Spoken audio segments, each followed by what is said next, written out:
என்னுடைய சொர்க்கத்தை நான் இன்னொரு வீட்டில் வைப்பதா? என்னுடைய சொர்க்கத்தை நான் வைத்தியசாலையில் வைப்பதா? என்னுடைய சொர்க்கத்தை நான் வேறு இடத்துக்கு தள்ளுவதா? எனது சொர்க்கம் தாய் இந்த வீட்டுக்குள்ளே நான் இருக்க வேண்டும். 2 வருடம் நிறையுணவு பாலை ஊட்டி வளர்த்த தாய்க்கு கண்ணியமானவர்களே, அழகாக விருந்துகள் 5-star ஹோட்டல்கள் வரைக்கும் போறது லேசி. ஆனா வீட்டில் இருக்கிற தாய்க்கு முன்னால அந்த தட்டை கொண்டு போய்த்து வச்சு அவருக்கு தேவையான முறையில அவரோட உடுப்பில் அழுக்கப்படாம, தந்தையில ஆடையில் அழுக்கப்படாம நம்மளோட கையை பாவிச்சு அந்த தாய்க்கு ஊட்டி விட்டுறதுதானே மூசா அலைஹிஸ்ஸலாத்தோட சொர்க்கத்திற்கு செஞ்சதே இல்ல. மகான் ஹசன் ரஹ்மத்துல்லாஹி தாயோட சேர்ந்து சாப்பிடுவாங்க. சந்தோஷங்களை தாயோட தந்தையோட வெளிப்படுத்தும். தாய் தந்தையுடைய மனதை புண்படுத்தும் வகையிலே பேச்சு வார்த்தைகள் வெளியாகுவது ஹராம், மிகப்பெரிய பாவம் என்பதாக இருக்கின்றார்கள். இதே போலதான் சகோதரர்களே, மனிதன் என்பதின் அடையாளம் அந்த பெயரே உணர்வுள்ள, வழியுள்ள, வருத்தமுள்ள, ஒழுக்கமுள்ள ஒரு பிரஜைக்கு சொல்லப்படுகிறது. எனவே கண்ணியமானவர்களே, உணர்வோடு, மதிப்போடு, மரியாதையோடு நடப்பதற்கு அல்லாஹ் பல தலைப்புகளில் பேசியிருக்கிறான். அதில் குறிப்பாக ஒழுக்கமாக, மரியாதையாக பணிவிடை செய்து நடக்க வேண்டியவர்களில் முதலாவது இடத்தில் இருப்பவர்கள் எனது தாய் தந்தைமார்கள்.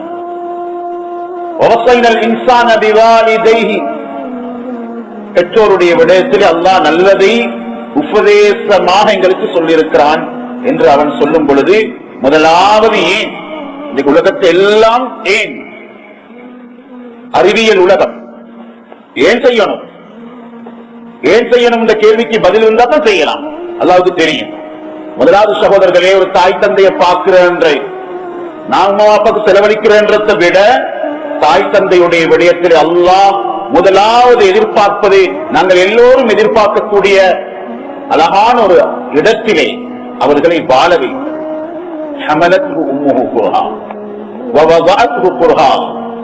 கற்பத்தில் எங்களுக்கு இடம் தந்தவ, வீடு தந்தவ, வாழ்வதற்குரிய இடத்தை முதலாவது நாங்கள் ஆரம்பித்தது தாயின் கற்பனையே. அந்த ரூம் இல்லைண்டா, அந்த அறை இல்லைண்டா, உலக வாழ்க்கை என்பது எங்களுக்கு இல்லை. எனவேதான் கண்ணியமானவர்களே, தாய் தந்தையை நாம் பார்க்கிறோம் என்பதாக யாரெல்லாம் நினைக்கிறோமா, தாய் தந்தைக்கு மொபைல் சர்வீஸ் அல்ல, வைத்தியசாலையில் அல்ல. கண்ணியமான அல்லாஹ்வின் நல்லடியார்களே, தாயை ஒரு இடத்தில், தந்தையை ஒரு இடத்தில், அவருக்கென்று ஒரு இடம் இருக்க வேண்டும். வல்லாஹு ஜஅல லக்கும் மின் புயூத்திக்கும் சகனா. ஏதோ பார்க்கிறாங்க, சுத்தி சுத்தி வந்து கொண்டிருக்கிறேன். மகன் எக்ஸாம் காலம் தான் சகோதரிய வீட்டுக்கு, சகோதரிய வீட்டுல திருமணம் தான் அடுத்த வீட்டுக்கு, அல்லது சம்பந்தி குடி, வந்தவர்களுடைய வீடு, மருமகளுடைய வீடு, சொந்த உறவுகள் இருக்க. சகோதரர்களே, கண்ணியமானவர்களே, தாய் தந்தையை பிள்ளைகள் பார்க்க வேண்டும், அவர்களுக்கு இடத்தை கொடுக்க வேண்டும். அது ஒரு தாய் வந்து சொல்றா, மகன் விரட்டுறார், ஒதுக்கிறார். சொன்னார்கள், கற்பத்திலே இடமளித்த அந்த தாய்க்கு உனது வீட்டில் ஒரு இடம் இல்லையா? வீட்டில் ஒரு இடம் இல்லை. தாய்க்கு எங்களோட உயிரை தயாரித்ததே கற்பனை இல்லை. அந்த தாய்க்கு எங்களோட வீட்டில் இடம் இல்லை. கட்டின வீட்டுல ஒரு பகுதி பழைய இடமாக இருக்கிறேன், கரேஜ் போல இருக்கிறேன். இது யாரு? நாங்க வாழ்றோம். இது எங்க? வேலைக்காரியா, வேலைக்காரரா கேட்டா சொல்றாரு, உம்மா வாப்பா. வீட்டுக்கு கொண்டு வந்து அசிங்கப்படுத்திடுவாங்க. சகோதரர்களை, இது ஒரு விதமான சித்திரவதை தாய்க்கு செய்வது. அன்புக்குரிய அல்லாஹ் நல்லடியார்களே, ஒரு தாயை நான்கு மகன்மார் சேர்ந்து வெளியே எடுத்து வீசிட்டாங்க. பலஸ்தீன்ல தூக்கி முஸ்லிம்களை வெளியே வீசுறது மட்டும் இல்ல நடக்குது, ஆக்கிரமிப்பும். தாய் தந்தை கட்டின வீட்டை விட்டு விரட்டி 20-25 கோடி தள்ளி செலவழிச்சு முழு காணியையும் பிள்ளைகளையும் மனைவியையும் பேர்ல வைத்திருக்க சில தந்தைக்கு அநியாயம் நடக்கிறது. இன்னைக்கு ஒரு கடையில வேற்ற வேலை செஞ்சு கொண்டிருக்கிறார். சுப்ஹானல்லாஹ், பாக்குறதுக்கு யாரும் இல்ல, கேட்கறதுக்கு யாரும் இல்ல. உடம்புல பலமுள்ள மகன், தாண்ட ரூமுக்கு ஏசி இருக்கிறது. தாய் வீட்டை விட்டு விரட்டப்பட்டிருக்கிறார். அன்புக்குரிய அல்லாஹ்வின் நல்லடியார்கள், இதுதான் கல் நெஞ்சம். உணர்வுகள் வலி வருத்தம் இல்லாத செத்துப்போன உள்ளங்கள் எந்த பிள்ளையிடம் இருக்குமோ அதுல முதலாவது கஷ்டப்பட போறது உமாப்பா, தாய் தந்தை தான். அன்புக்குரிய அல்லாத நல்லடியார்களே, அந்த தாயை பாதையில் இறக்கி விட்டு அவ போய் ஒரு மண்ணறையில உட்கார்ந்து அழுகிறான். என்ன சொல்றான்? யல்லா, 4 மகன்மாரும் 4 வீட்டை விட்டு விரட்டிட்டாங்க, நான் மண்ணறையிலே இருக்கிறேன், எனக்கு அவசரமாக இந்த மண்ணறையில் ஒரு வீடு தந்துரு, எனக்கு ஒரு கபூர் அவசரமா தந்துரு. ஒரு கிழமை போகல, துவா கபூரோ என்னமோ அல்லாவுடைய நாட்டம். அந்த தாய் வஃபாத்தாகிட்டா. இப்ப 4 மகன்மாரும் மையத்தை வைக்கிறதுக்கு போட்டி. வாழும் பொழுதே தாய்க்கென்று ஒரு அறை, தந்தைக்கென்று ஒரு இடம் கொடுக்க தயாராகாத பிள்ளை உண்மையிலே தாய் தந்தையை பார்த்தவர் அல்ல. மையத்தை எங்கே வைக்க? அன்புக்குரிய அல்லாத நல்லடியார்களே, தாய் தந்தை மாற பார்க்கிற ஒழுக்கத்தில் முதலாவது சொல்றாம, கற்பத்துல இடம் தந்தவங்க வாழ்றதுக்கு இடம் கொடுங்கோ. பிசினஸ் ரூம் இருக்குது, பிரேயர் ரூம் இருக்குது,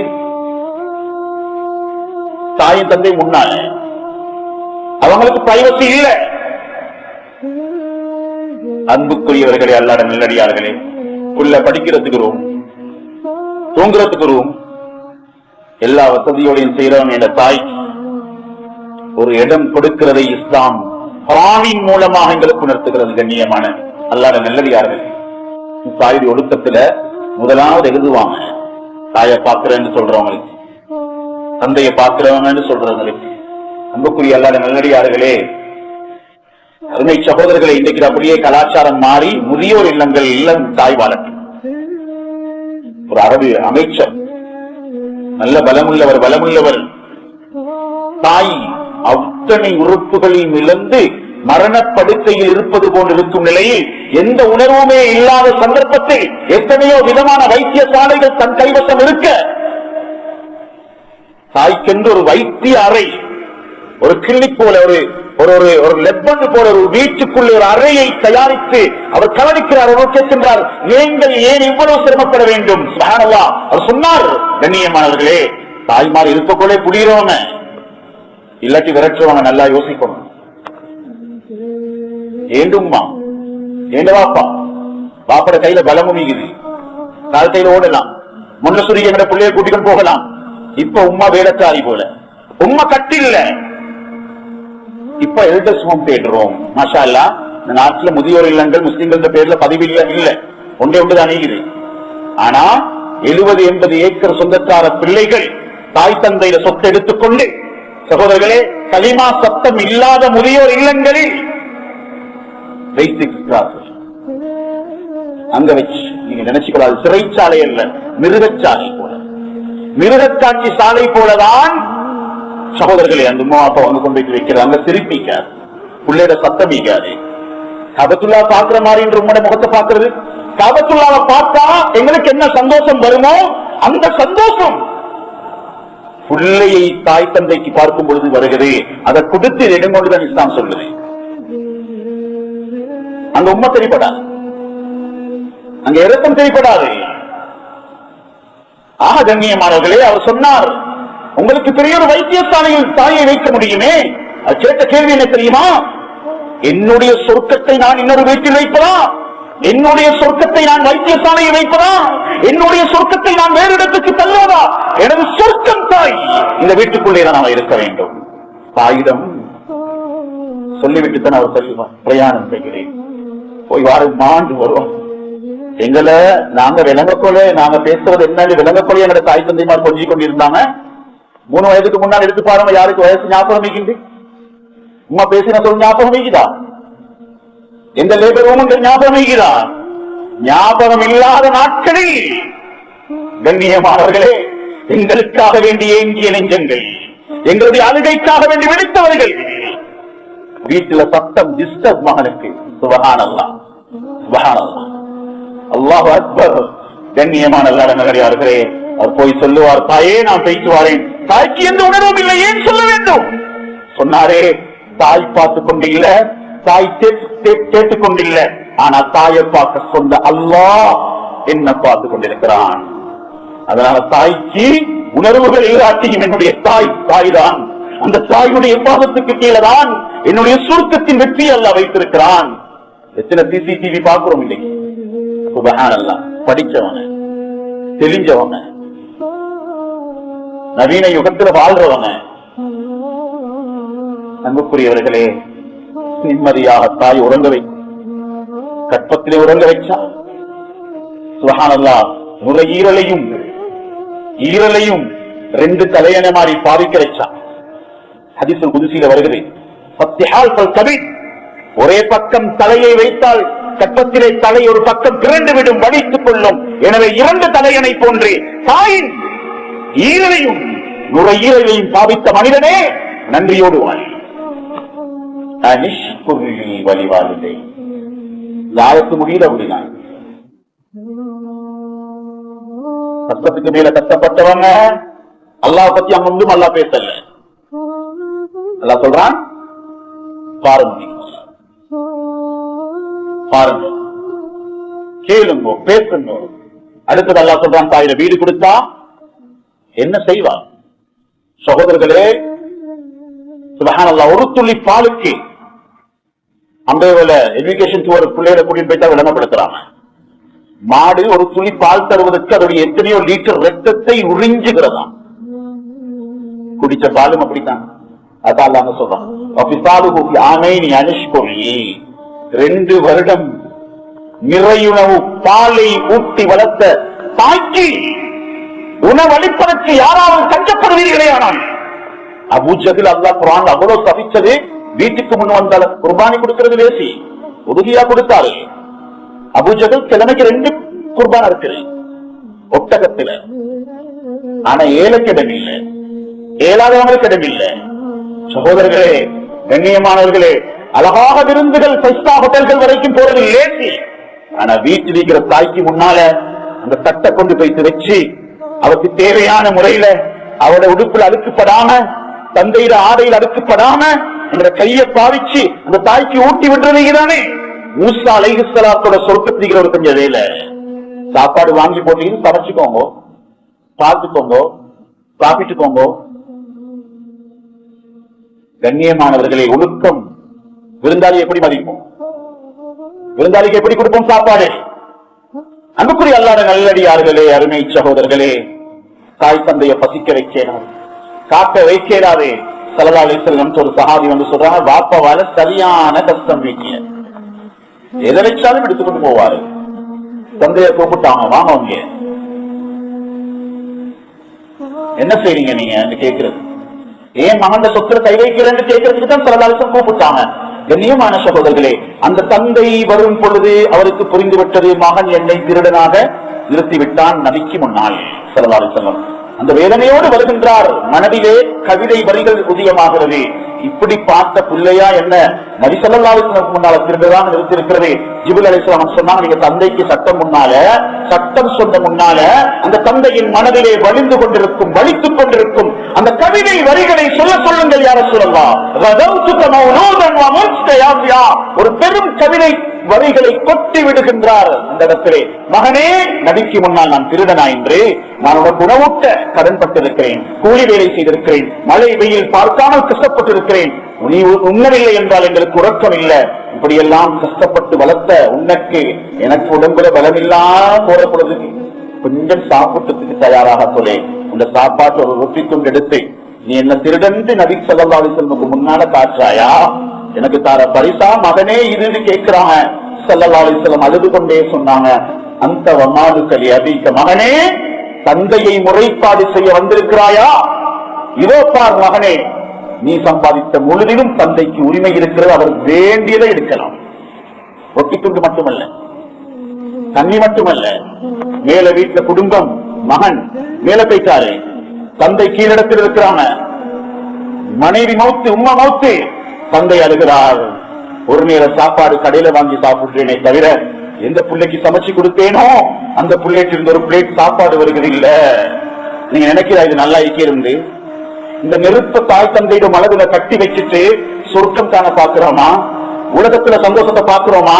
கண்ணியமானவர்களே, புகைக்குள்ளே 3 பேர் கல்லு மறைத்து விட்டது எங்களுக்கு தெரியும். ஹதீஸ் சொல்லி தருகிறது. சின்ன விஷயமா நினைக்கிறாங்க. முன்சப்புக்கு வர்றது லேசி, தஹஜ்ஜுத் தொழுகிறது லேசி, வருட வருடம் உம்ரா போறது லேசி. அன்பார்ந்த அல்லாஹ்வின் நல்லடியார்களே, தாய் தந்தையின் மனது என்ன, தாய் தந்தையின் நிலைமை என்ன, தாய் தந்தையின் பசி என்ன, தாய் தந்தையின் தாகம் என்ன, தாய் தந்தையின் ஒழுக்கம் என்ன? அன்புக்குரிய அல்லாஹ்வின் நல்லடியார்களே, அவருடைய பழக்கமே இருந்துச்சு, உணவுற்ற முதலாவது தாய்க்கு கொடுத்துட்டு தான் அடுத்த பிள்ளைகளுக்கு. ஹதீஸ் சஹீஹான ஹதீஸ் அவர்கள் எடுத்து பார்த்தா அடுத்த நாள் வந்து பார்க்கிறார், இரவு நேரம் தாய் தூக்கம், தந்தை தூக்கம். தாய் தூக்கமான அந்த இடத்துல கொடுக்கிறதுக்கு யாருமே இல்ல, பிள்ளைகளுக்கு கொடுக்க இருந்துச்சு. ஆனாலும் அவர்கள் என்ன செய்தார்கள் என்றால், தாய் விழுத்தால் தான் உணவு, எனக்கு பாலூட்டியவர், எனக்கு முதலாவது உணவளித்தவர், இரத்தத்தை உணவு கொண்டு ஊற்றிய அந்த தாய்ச்சி. சுப்ஹானல்லாஹ். கண்ணியமானவர்களே, இல்லாத நல்லடியார்களே சொல்றாங்க, இரவு முழுக்க அப்படியே பிள்ளைகளை பசியோடு உறங்க வைத்து அடுத்த நாள் காலை விழித்ததன் பின்னால் தான் யா அல்லாஹ் தாய் தந்தையின் முகத்தை பார்த்து, தாயுடைய முகத்தை பார்த்து, தாயை பசிக்கு புசித்துக் கொள்ளுங்கள் என்று உணவளித்ததுக்கு பின்னால்தான் ரப்பே நான் இந்த பிள்ளைகள முகத்தை பார்த்தேன். யா அல்லாஹ் குகைக்குள்ள மாட்டிக் கொண்டிருக்கிறோம், யா அல்லாஹ் வெளியே கொண்டு வான்னு சொன்னோன்னே குகைகள் அப்படியே கலண்டு வந்தலாம். தாய் தந்தையின் உள்ளத்தை குளிர செய்வது உணவளித்து கூட மேலான பாக்கியம், மேலான பாக்கியம். மாஷா அல்லாஹ். சில பிள்ளைகள் பார்க்கிறான், சில பிள்ளைகள் பார்க்கிறான், இல்லாம இல்ல. சுப்ஹானல்லாஹ். அழகான முறையில, சரியான முறையில, சந்தோஷத்தோட, மன விருப்பத்தோட தாய்க்காக வேண்டி நேரம் ஒதுக்கி உணவு ஊட்டிவிடக்கூடிய பிள்ளைகள் அல்லாஹ் ரஹ்மத் செய்யட்டும். அவனுடைய வாழ்க்கை மணக்கும், மன்னரை மணக்கும் சகோதரர்களே, கண்ணியமானவர்களே. அதனால சாப்பாடு சிலவருக்கு பணம் கொடுக்கறதில்ல, பாசத்தை கொடுக்கணும். உமாவாகும் குணத்தை கொடுக்கணும். பணம் கொடுப்படுகிறது, குணம், குணம் தான் நன்மை, அதுதான் தன்மை. தாயோட சேர்ந்து சாப்பிடுவாங்க, சாப்பிடுவாங்க. சந்தோஷங்களை தாயோ தந்தையோட வெளிப்படுத்தும், தாய் தந்தையோட வெளிப்படுத்தும். சகோதரர்களே, வேலைக்காரி மாதிரி உமாவை பார்க்கறது இல்ல. சாப்பாடு, உணவு, எங்களுக்கு எத்தனை விதமான உடுப்பு தேவைப்படுகிறது. சில வேலை இல்லை, சொல்லி வாங்கிறாத ஆடைகள் இருக்கும், நாங்க விளங்கி வாங்கி கொடுப்போம். இதான் உணவளிக்கிறேன். வீடு கொடுத்தால், கபராளிகளுக்கு வீடு கொடுத்தால் என்றால், கபரை வெட்டி கொடுத்தால் சுவர்க்கத்திலே ஒரு மாளிகை எல்லாம் கட்டி கொடுக்கிறான். தாய் தந்தைக்கு இடம் கொடுத்தான், உணவளித்தால் சுவர்க்கத்தில் அவர்களுக்கு ஒரு தின விருந்து எல்லாம் கொடுக்கிறான். தாய் தந்தைக்கு உணவளிச்சா, உணவளிச்சா 8 பக்கம், 8 புள்ளை ஒரே பாயில தான் பார்த்தான். இன்னைக்கு ஒரு மகன் பார்க்கிறார், மற்றவங்களோட பேரை சொல்ல வேணாம், தாய்க்கு தொலைபேசி வருகிறது, தாய்க்கு தொலைபேசி வருகிறது. தாய் கேட்கிறா, உம்ராக்கே போய் தாய் சொல்லாம, ஹஜ்ஜுக்கே போய் தாய் சொல்லலாம். பிரயாணத்தில் நேரம் எடுத்து பேச நேரம் இல்ல சகோதரர்களே. பிரயாணம் கூட தாய் தந்தையில சொல்லிட்டு தான் போசம் இஸ்லாம் சொல்லுது. பிரயாணத்துல முதல் ஒழுக்கம் அல்ல. எங்க மகன் 6 மாசம் பேசி இல்லை, மற்றவங்களுக்கு வீடியோ கால். உம்மாவா பத்தி சரதாரி சொன்னாங்க, அரசு நான் அல்லாத பாதையில் உயிர் தியாகத்துக்கும் தயாராகிறேன். உம்மாவா கைகிறாங்களா, சொல்லிட்டு வந்தீங்களா, போய் அவங்களோட இருங்க. அது பெரிய ஜிஹாது தான். உங்களுக்கு அங்கதான் பிரயாணம்.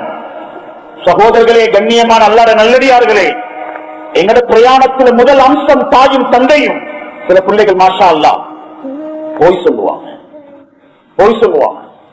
தாய் தந்தைக்கு பிரயாண அனுமதி எடுப்பாங்க துவாவோட. யாருக்கு சொல்லலாம், போற பிரயாணத்தில் நாங்க மையத்தா வந்தோம், நாங்க பிரயாணம் முடிக்க வர முன்னால தாய் மையத்தாக இருந்தால் சொல்லிட்டு வந்தேன் இந்த வார்த்தையாக இருக்கும். தாயுடைய துவாவோடு வந்தேன் என்ற ஏக்கமாக இருக்கும். எனவேதான் இஸ்லாம் சொல்வது கண்ணியமானவர்களே, தாய் தந்தை அவ்வளவு ஒரு நெருக்கமாக, அவ்வளவு முறையாக அன்பாக நெருங்குங்கள். அந்த உள்ளத்தை கொள்ளை கொள்ளுங்கள். வெண்டெடும் உள்ளதான். கையேந்தி துவா செய்யற இமாமா கண்டா, உம்ரா போறவங்களை கண்டா, ஹஜ்ஜுக்கு போறவங்களை கண்டா, துவா செய்யணும், துவா செய்யணும், ஆதரவு துவா செய்யணும். ஆலிம் சாப் கையேந்தி துவா செய்ய சொல்றதை விட கல்பால கிடைக்கிற துவாயிலே அது யார்கிட்ட கிடைச்சாலும் பொறுமதி, அது உம்மாப்பட கிடைச்சா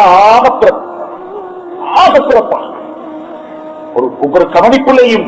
மூசா அலைஹிஸ்ஸலாம் சொன்னாங்களே, சொர்க்கவாதிய இறைச்சி கடைக்காரர் மாலை நேரத்தில் ஒரு இறைச்சிக்கு எடுத்துக்கொண்டு போறாங்க. தாய்க்க போய் அதை சமைச்சு கொடுத்து அழகாக மிருதுவாக மென்று கொடுக்கின்றார்கள் தாய்க்கு.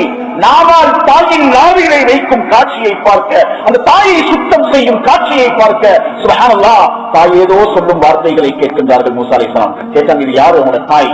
என்னுடைய தாய் இது. என்ன சொல்லுகிறார்? நான் உணவூட்டி விட்டதன் பின்னால் எனது தாயை உள்ளத்தால் எனக்கு ஒரு துவா செய்வார். என்ன துவா? யா அல்லாஹ், என் மகனை நீ மூசாவோட சொர்க்கத்துறை கொண்டு யா அல்லாஹ். மூசாவோட சொர்க்கம். அல்லாஹு அக்பர். ஆக சகோதரர்களே, கண்ணியமானவர்களே, தாய் தந்தை உள்ளம் உணவளிச்சாலும் பாதுகாக்கும், இரக்கமா பேசும், பேர் சொல்லி பேசப்படாது. அபூ ஹுரைரா ரலியல்லாஹு அன்ஹு சொன்னாங்க, காரமான பாரமான வார்த்தை தரித்திரியம் வீட்டுல எப்பதான் போய் சேருமோ இன்னால் இல்லாஹி வ இன்னா இலைஹி ராஜிஊன். கண்ணியமான அல்லாஹ் நல்லடியார்களே, தாய் தந்தைக்கு இறைச்சி வாங்கி கொடுக்கிறது சொந்த வாயால் இருக்கிறதல்ல. நாங்க இன்னொரு தாய் தந்தை கேச அவங்களுக்கு மூலமாக இறைச்சி வாங்கி கொடுக்கிறது காரமான பாரமான பொல்லாத விடயம், பொல்லாத விடயம். அதை தாண்டி சகோதரர்களே, அல்லாஹ் நல்லடியார்களே, தாய் தந்தையுடைய மனதை புண்படுத்தும் வகையிலே பேச்சு வார்த்தைகள் வெளியாகுவது ஹராம், மிகப்பெரிய பாவம் என்பதாக இருக்கின்றார்கள். பல தன்ஹுருமா வகுல்லஹுமா, அல்லாஹ் சொல்றான். அல்லாஹ் குர்ஆன்ல சொல்றான், மிருதுவை கையாளுங்கள். இமாம் ஷாஃபி ரஹ்மத்துல்லாஹி தாயில கால முத்தம்ன்றது ஒரு இபாதத்தில் எழுதினான், வணங்குறது இல்ல, சுஜூத்ல விடுகிறது இல்ல. இந்த தாய்க்க மன ஆறுதலுக்கு, மகனே இவ்வளவு பெரிய மாமேதையாகி இன்றைக்கு என் மகன் என்று கால முத்தம் விட்டாய் நீ சொன்னார்கள் இமாம் ஷாஃபி. இதுதான் வார்த்தையால குளிர வைக்கிறது. என்ன செய்ய? உன மத்த மகன் மாத்த சொல்லுங்க, மறந்து வாங்க தர சொல்லி வெட்டி வெட்டி பார்க்கவான அன்புக்குரியவர்களே, இமாம் ஷாஃபி ரஹ்மத்துல்லாஹி தாய் பாதத்தை முத்தமிடும் மகனை பார்த்து, நீ பெரிய இமாம், நீ தகுதியான ஒரு மகன்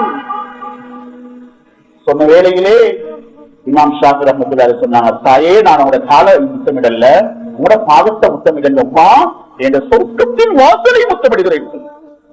எனது சொர்க்க வாசல் நீங்க, சொர்க்க வாசல். எவ்வளவு அழகு இந்த பாருங்க சகோதரர்கள். இப்படித்தான் மிருதுவானவா. தாய்க்கு சலாம், தாயிட முன்னுக்கு தாய்க்கு துவா.